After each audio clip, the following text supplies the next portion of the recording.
परीक्षा नहीं हुई, लेकिन आज नहीं तो कल होगी। ये कोरोना महामारी आज नहीं तो कल जरूर खत्म होगी। स्कूल कॉलेजेस कभी ना खुलें, ऐसा नहीं होगा। अभ्यास करते रहोगे तो कोई पछतावा नहीं होगा। कोरोना महामारी के चलते इस समय स्कूल और कॉलेजेस बंद पड़े हैं, जिसके चलते विद्यार्थियों में पढ़ाई के प्रति लापरवाही देखी जा रही है। इसी को देखते हुए मुंबई के एक स्कूल में हमारे पुराणों में लिखित एक कहानी सुनाई गई और विद्यार्थियों को इस कहानी के जरिए एक मैसेज दिया गया, एक सलाह दी गई। कहानी ये थी कि एक बार भगवान इंद्र किसानों से नाराज हो गए और उन्होंने घोषणा कर दी कि 12 साल तक बारिश नहीं होगी, आप फसलों को नहीं उगा पाएंगे। भगवान इंद्र से किसानों ने विनम्रता पूर्वक विनती की। किसानों की विनती को देखते हुए इंद्र ने बड़ी चालाकी से बारिश न होने का सारा श्रेय भगवान शिव के ऊपर डाल दिया और कहा कि बारिश तभी संभव है जब भगवान शिव अपना डमरू बजाएंगे।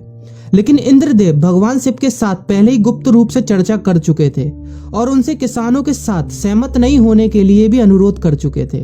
जब किसान भगवान शिव के पास बारिश के लिए विनती करने के लिए गए तो उन्होंने भी कह दिया कि बारिश तभी होगी जब मैं 12 साल बाद अपना डमरू बजाऊंगा। निराश होकर वापस लौटते किसानों ने 12 साल तक इंतजार करने का फैसला किया। लेकिन उनमें से एक किसान वापस लौटकर नियमित रूप से अपना काम कर रहा था, खेती कर रहा था, यहाँ तक कि बीज भी बो रहा था।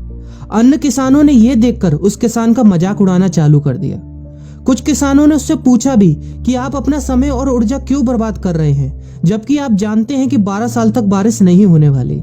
उस किसान ने जवाब दिया कि मुझे पता है कि बारिश के बिना मेरी फसल नहीं आएगी, लेकिन मैं ये सब केवल अभ्यास के रूप में कर रहा हूँ। 12 साल बाद मैं फसलों को उगाने और खेतों में काम करने की प्रतिक्रिया को भूल जाऊंगा। शरीर की काम करने की आदत छूट जाएगी और शरीर आलस का शिकार हो जाएगा।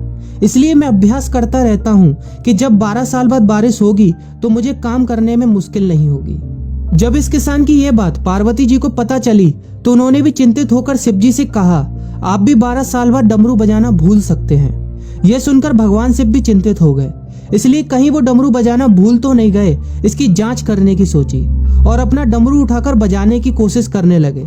कोशिश करते हुए जैसे ही डमरू से आवाज आई वैसी बारिश होने लगी और जो किसान नियमित रूप से अपना काम कर रहा था उस किसान का खेत फसलों से हरा भरा हो गया।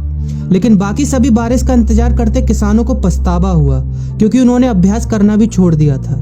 इसी तरह 2 सप्ताह बाद, 2 महीने बाद या 2 साल बाद लॉकडाउन समाप्त हो जाएगा। कोरोना महामारी भी खत्म हो जाएगी।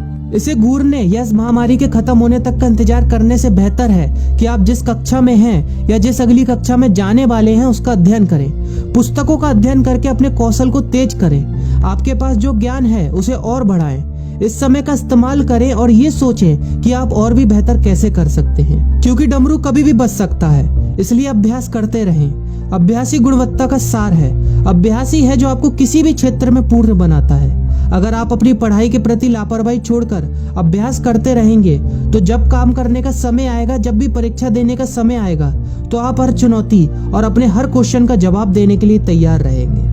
अपना ध्यान रखें और अपनों का ख्याल रखें, क्योंकि कोरोना भी गया नहीं है। घर पर ही रहने की कोशिश करें ताकि आप भी और अन्य भी सुरक्षित रहें और नियमित रूप से अभ्यास करते रहें, क्योंकि डमरू कभी भी बच सकता है।